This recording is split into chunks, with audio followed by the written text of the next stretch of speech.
Thanks, Sean. Hey, Brett, welcome to the Oilers. I'm going to start with a real softball for clarity's sake. Do we say your hometown is Edmonton or Stony Plain? My hometown's Stony Plain. Yeah, I grew up just outside of Stony Plain. Okay, just wanted to make sure. Obviously, kind of a topsy-turvy last 12 months or so for the Canadians. Just tell us about how the last couple of days have gone. Did you expect something was happening, and then ultimately a couple thoughts on the destination being the Oilers? Thank you.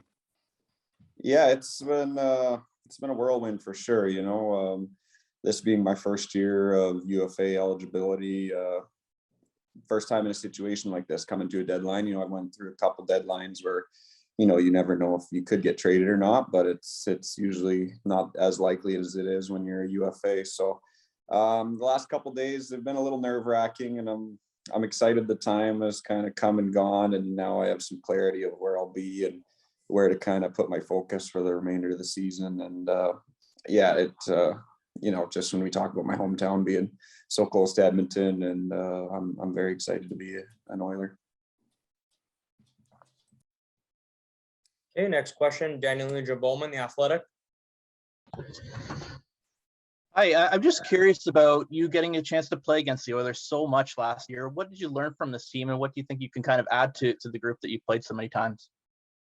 I think I like the style of the game they play. They play quick. They're quick on pucks, and when they force turnovers, they transition and they get on the offense. And when the puck's in their stick, their mindset is we're going to score a goal. And I think that's important, and that's what I'm really excited about joining. We started to create that here the last 5 weeks with the new coach and stuff, and he kind of shifted our minds all to that way. And I think that's the way the Oilers have been playing, watching them, playing against them. And I think I should fit in there really well.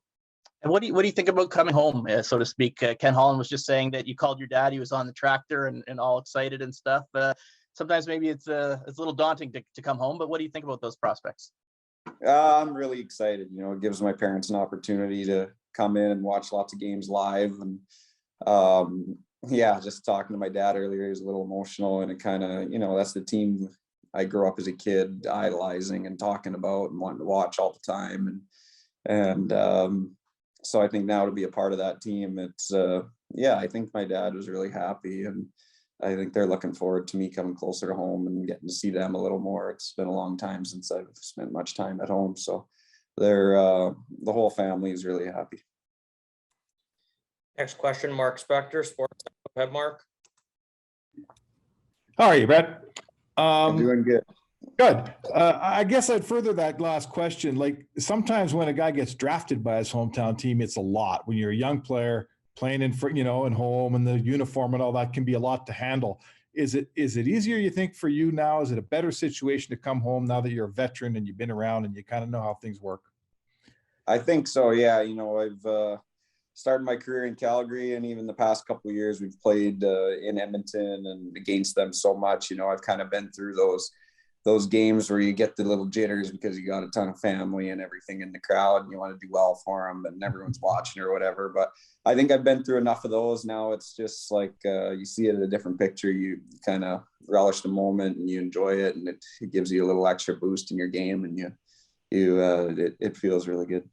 Now, where have you found, yourself as a player? Like, a guy at 28 is never the same player he was when he was certainly 22. You come here and you probably play the left side with maybe a more offensive guy on the right side, a guy that likes to take the puck and go a little. Is that a role that works for you? I guess tell us what kind of defenseman you're going to be here. Yeah, I think of myself as a two-way defenseman always, and at different stages of my career, sometimes I've been more defensive. Sometimes it's had opportunity to be a little more offensive, just the way the games are going. But I think I've settled in now, and I think I can bring something to the table on both sides. And if I get played with a partner who's a little more offensive, I always take pride in being a good D partner. So whatever he likes to do, I try to accommodate my partner's strengths and try to be a good partner for him, and be very supportive out there on the ice, and just come ready to play for him. Last one for me. Tell us about that conversation with your dad, Gil, when you phoned him and told him you're coming home to play for the Oilers. You say he was on the tractor. Can you let us in a little bit on how that all went? Yeah, he was in the cab of either tractor or green truck or something, but he was working away and he paused work, and he said his phone was vibrating with my mom texting him, but it was soon after, I got off the phone and found out I had been traded to the Oilers. And so yeah, we had a good little chat, and it was kind of a bit surreal for him, I think, but his older age, he's getting a little emotional at times, and his eyes like to get a little watery more often. And yeah, he was happy, and I think he's excited for what's to come in the next, finish up the regular season and head into the postseason. All right. Thanks a lot. See you tomorrow. Yeah, sounds good. See ya. Reed. Go ahead, Reed. Yeah, thanks. Just, I guess, more housekeeping for me. What are your plans here in the next 24 to 48 hours? Like, when do you think you'll make your Oilers debut? They're still waiting to give me a definitive answer on that, but they said there's a chance I could be joining them down in Dallas tomorrow, or if that doesn't pan out, then it'll be I think Thursday. Not confirmed I'll be in the lineup that quick, but they're going to get me at least either into Dallas or Edmonton tomorrow. So Okay, thank you. Thank you. If there are no more questions, this concludes Brett Kulak's media availability. Thank you, Brett, and thanks, media.